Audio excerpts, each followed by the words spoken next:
Olá, empreendedores de sucesso, eu sou o Fred Dias e estamos na 27ª videoaula da série Gestão de Empresas na Prática. Vamos falar no vídeo de hoje o passo a passo dos contatos de cobrança. Falamos no vídeo anterior as dicas para uma boa gestão do setor de cobrança, a importância do setor de cobrança e que ao fazer uma cobrança, avaliar as nossas inadimplências, as vendas que foram feitas, que estão vencidas, eu tenho que analisar o histórico de compras desse cliente, né? Porque de repente o cliente vem comprando por anos na empresa e por uma situação específica ele atrasou. Então ele não tem um histórico ruim, uma única vez que aconteceu. Então, antes de fazer uma cobrança, é preciso entender o histórico do cliente e tomar a seguinte decisão. Eu vou cobrar desse cliente com o intuito de fazer com que ele continue sendo meu cliente, ou eu vou cobrar desse cliente já com o intuito de dispensar, eu não quero mais esse cliente, porque o direcionamento é diferente.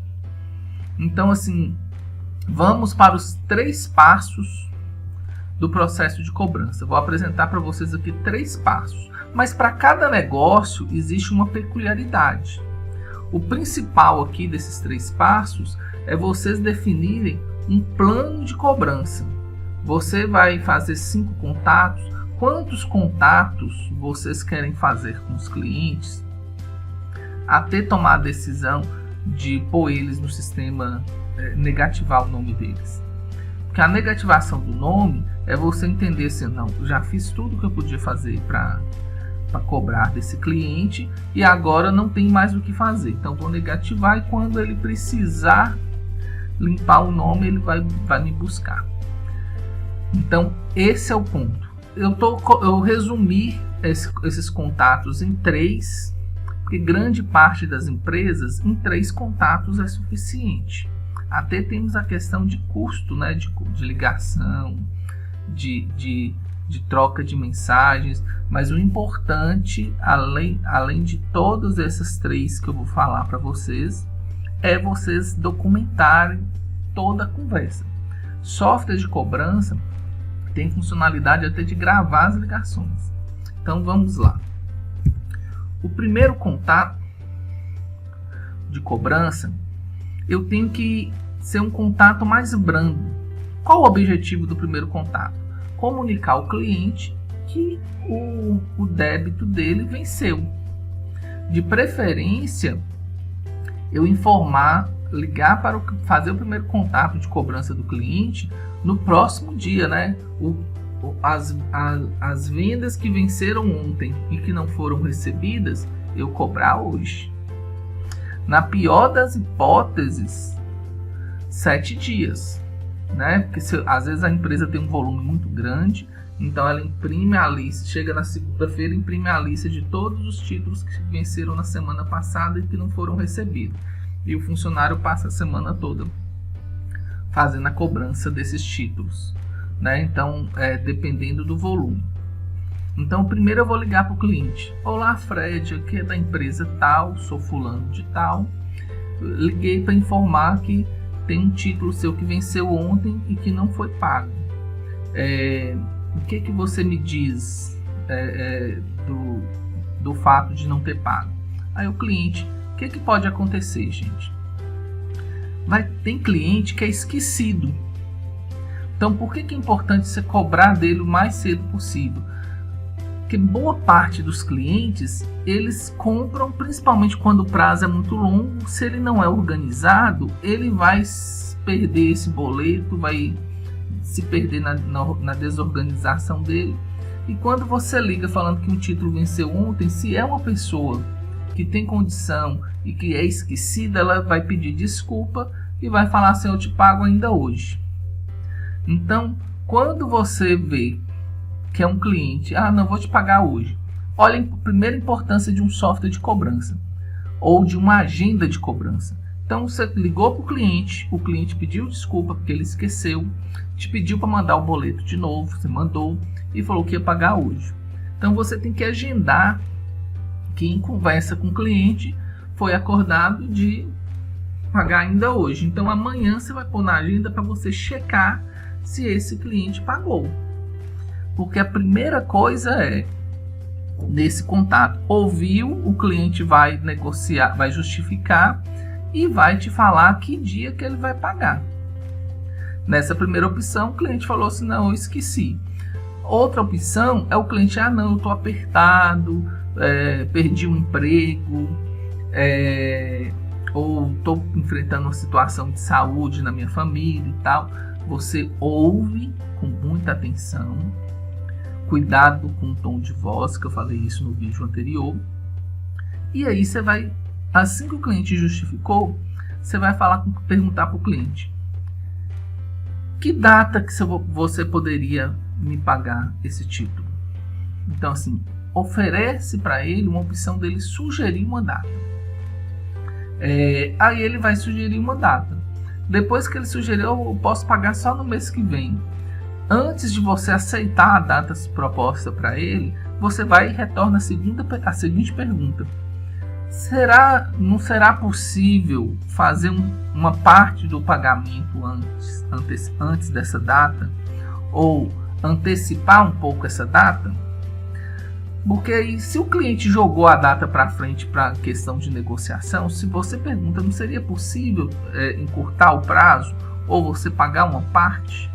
Se o cliente falar que sim, ótimo, você recebe a parte, acorda com ele. Se ele falar que não, que só essa data mesmo, você registra, programa na sua agenda, o cliente falou que daqui a 30 dias ele vai pagar.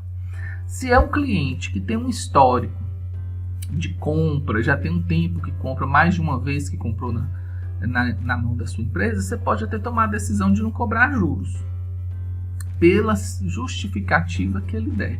Se você perceber na justificativa, ou às vezes tem cliente que no histórico você já consegue ver nos softwares de gestão, o cliente compra, ele sempre paga 7, 10 dias depois do vencimento. Então o cliente já tem um histórico de atraso. Se o cliente tem esse histórico de pagamento em atraso, você calcula para ele, perfeitamente, para esse dia a gente pode, eu vou remarcar a data de vencimento do título para esse dia, com juros de X%, e aí eu aguardo o seu pagamento nessa data. Você vai agendar essa data renegociada. Muitos softwares de gestão, com foco em cobrança, eles têm assim, na hora que você faz a venda, você informa, vai vencer de primeiro. Tem software de gestão que tem a data de vencimento e a data prevista para o recebimento. Justamente já pensando para eu ter esses dois indicadores, para eu saber quando que o título deveria ter sido pago e quando que ele foi pago de fato. Alguns softwares não têm essa data prevista, mas eles têm a data de baixa. Então, você mantém a data de vencimento e faz a data da baixa no dia que pagou, ele vai te dar o título, venceu dia 1º, mas foi pago dia 20. Né? Então, são métricas para a gente avaliar o histórico de pagamento do cliente. Então, primeiro contato, um contato mais brando, e não feche esse contato sem ter uma data para o pagamento do título. Então você ligou, ouviu e sugeriu, negociou com ele uma data para o pagamento. O que acontece? No segundo contato,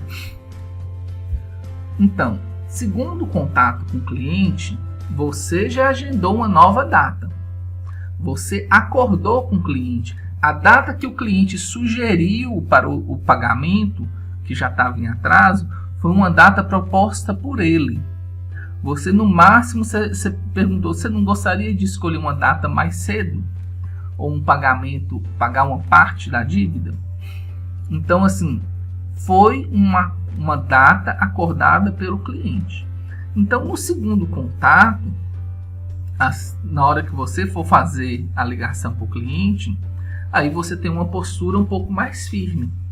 Você fala, oi Fred, aqui é do setor de cobrança, eu estou ligando para te comunicar que a parcela que foi renegociada da dívida que venceu no dia tal, ela venceu novamente, identificamos aqui que não foi pago. Será que houve algum problema? Você já tem algum comprovante de pagamento? O que aconteceu? Aí você vai ouvir essa segunda justificativa do cliente. Pode ser que o cliente esqueceu e não pagou. Pode ser que o cliente realmente estava enrolando você e ele vai justificar de novo que está apertado e tudo. Nessa segunda tentativa, se na primeira você abriu mão dos juros por conta do histórico, nesse segundo contato, onde você permitiu que ele propôs uma nova data de vencimento e ele não cumpriu com o combinado. Aí nesse segundo contato, não havendo pagamento, você vai incidir as multas. Se você no primeiro contato você falou que se ele pagasse nessa data acordada, ele não teria que pagar multas e juros, se ele descumpriu, então você agora vai introduzir multa, juros e vai perguntar para ele, ó, eu posso negociar com você mais uma data. Nessa data, não havendo pagamento, o procedimento é inserir vocês no SPC.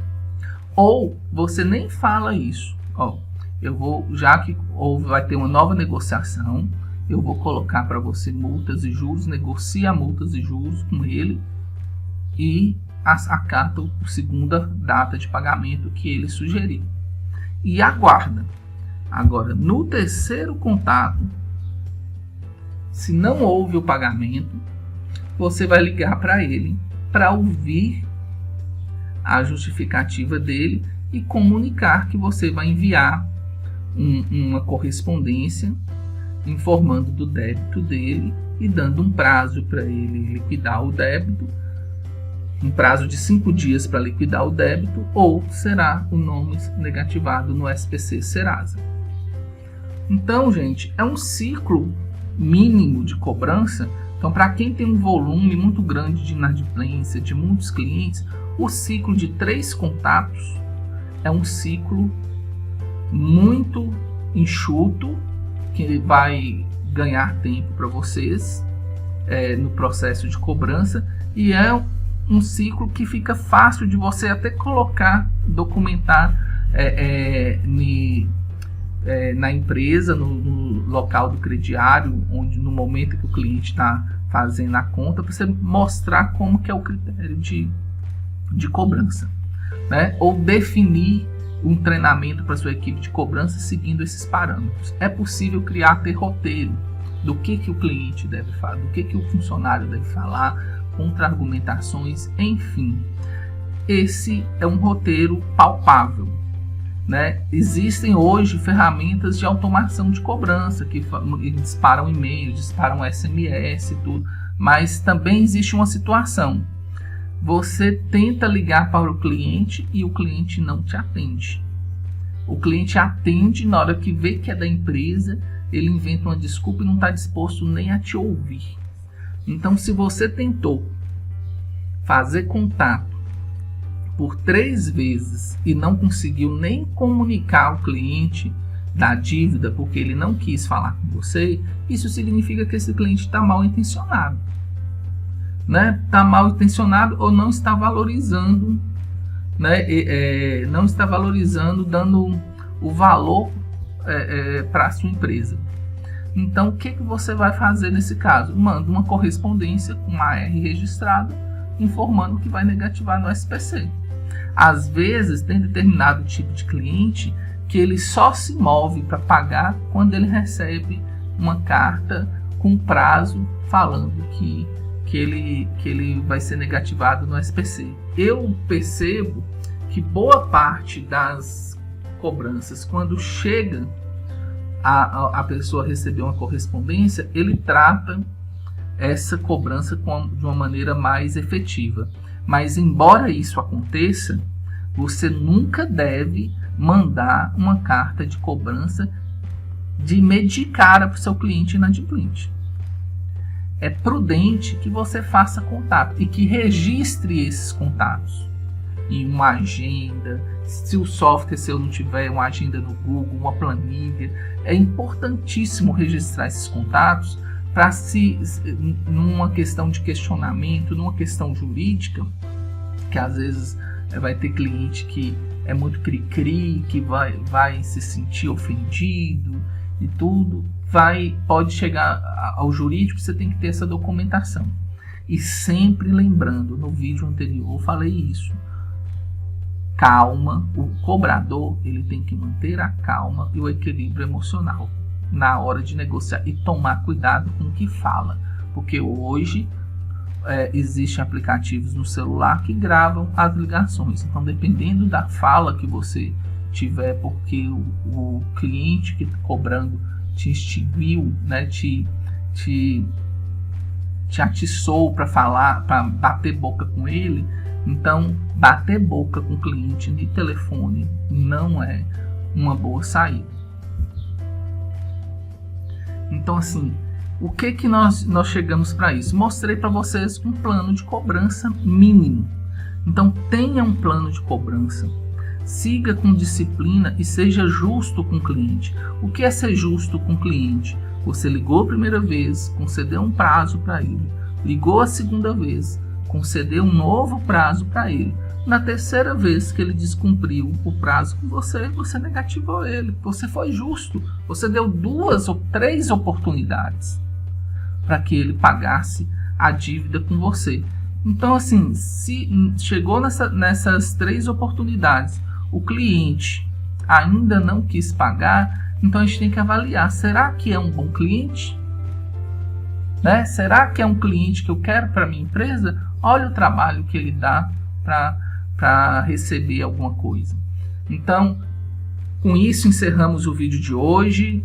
Se inscrevam, apertem o sininho aí para seguir as notificações, coloquem os comentários e compartilhem com os amigos. Espero que tenham gostado e até a próxima videoaula.